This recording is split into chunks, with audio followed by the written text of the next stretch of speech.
3.5 kilometre लांबीच्या Phoebe गटार स्वच्छतेला सुरुवात। पहिल्याच दिवशी 5 टन प्लास्टिक कचरा काढला।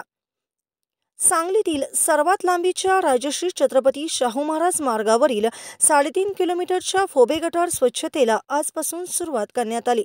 आयुक्त सत्यम गांधी यांच्या सूचनेनुसार आणि अतिरिक्त आयुक्त रविकांत अडसूळ यांच्या मार्गदर्शनाखाली उपायुक्त स्मृती पाटील, मुख्य स्वच्छता अधिकारी डॉक्टर रवींद्र ताटे यांच्या उपस्थितीत फोबे गटार स्वच्छतेला सुरुवात झाली। सदरची फोबे गटार विश्रामबाग मंदिरापासून कोल्हापूर रोडपर्यंत आहे। या 3.5 किलोमीटरची गटार जेसीबीच्या साहाय्याने स्वच्छ केली जात आहे।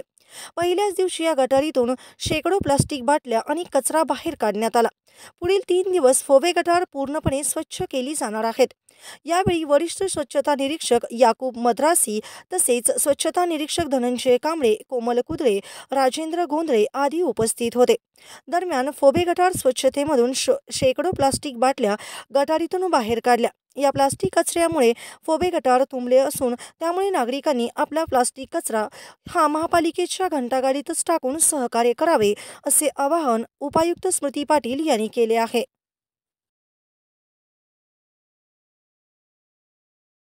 सांगली फुटवाट सगळ्या भागामध्ये नाले सफाईचं काम गेल्या 8 दिवसापासून सुरू आहे। जवळजवळ ॲट ए टाईम आम्ही आता 10 ठिकाणी हे काम 4 प्रकारात चालू केलेलं आहे आणि फोबे गटारची दरवेळेला साफ केली जाते, त्याचंही काम आता चालू केलेलं आहे। आपण बघायला लागलं की किती प्लॅस्टिक तिथं गोळा केलेलं आहे आणि हे नागरिकांनी हे प्लॅस्टिक जर गोळा करून दिलं असतं तर ती गटार अजून दिलेली नसती। तर याद्वारे आम्ही एवढंच सगळ्या नागरिक